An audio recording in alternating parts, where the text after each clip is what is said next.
In the previous class, we had discussed about what is a resource and what are the types of resources.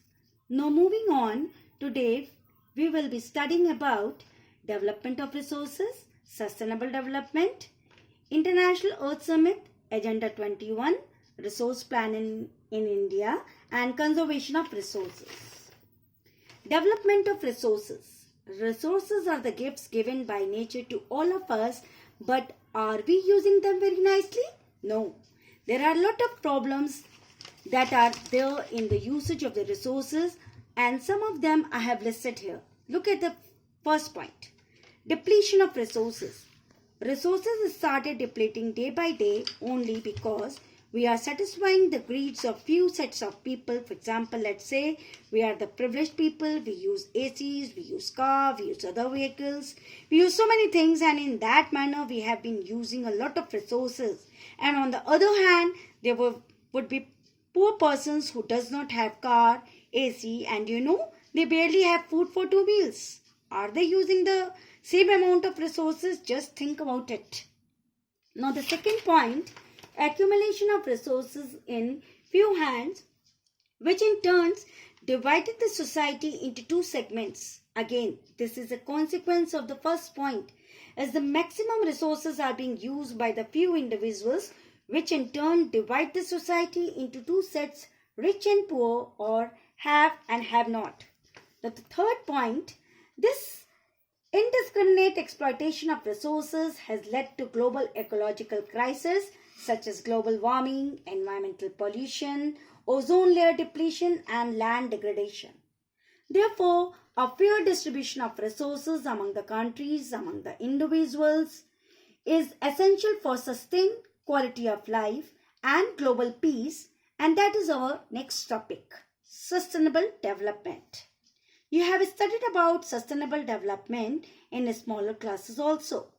Sustainable economic development means development should take place without damaging the environment, and development in the present should not compromise with the needs of the future generation. This can be achieved through proper global planning. In the same topic, your NCERT has two do you knows. Let's see them. First is International Earth Summit. In June 1992, more than 100 heads of the states met in Rio de Janeiro, Brazil, for the first International Earth Summit. According to this summit, it was addressed that all the problems related to environment should be solved and a socio-economic development at the global level. The Rio Convention enforced the Global Forest Principles and adopted Agenda 21 for achieving sustainable development in the 21st century. The list that we made are the agendas of the conference is known as Agenda 21. We talk about it more. The concept of sustainable development was first formulated in 1992 at the United Nations Conference on the Environment and Development. Through this, the issue of sustainability was raised firstly.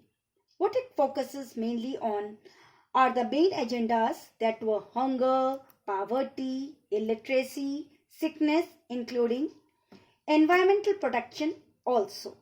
One major objective of Agenda 21 is that every local government should draw its own local agendas. Now let's move to next topic, resource planning. As we discussed the issue that the resources are depleting due to its accumulation in few hands affecting the environment, keeping that all in mind, we need a plan to use the resources. Anything and everything in the economy requires planning, and that resource planning is not different. We know India has abundance of resources, but are they evenly distributed? No. Some parts are rich in certain resources while others are rich in other resources. For example, for that we need to do proper planning. For example, Arunachal Pradesh has abundance of water resources, whereas the state like Rajasthan lacks in water resources. This called for balanced resource planning at the national level, state level, regional, and at the local level. So let's move ahead and talk about the resource planning in India. Let's look at the first stage, identification and inventory of the resources in different parts of the country. This involves surveying, mapping, and qualitative and quantitative estimation and measurements of the resources. Second point is evolving a planning structure endowed with appropriate technology. Now, after survey and mapping, we know about the status of resources, where they are hidden and in what quantity. And you also know what technology is available in our country. What you should do now is combine both of them, as you see that by using technology with proper skill and institutions, we can do development of resources. Once these two were solved, what will we do now? We will do the same as we do with the nation's plan, that we try our resource planning can be aligned with the agenda of national development. Okay, that is your third point.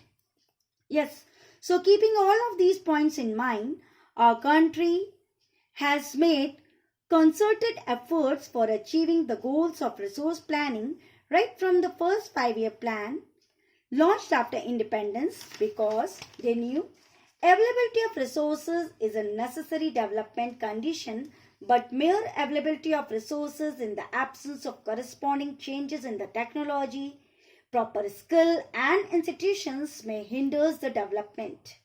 Let's talk for a little back in past what happened with India during the colonial rule.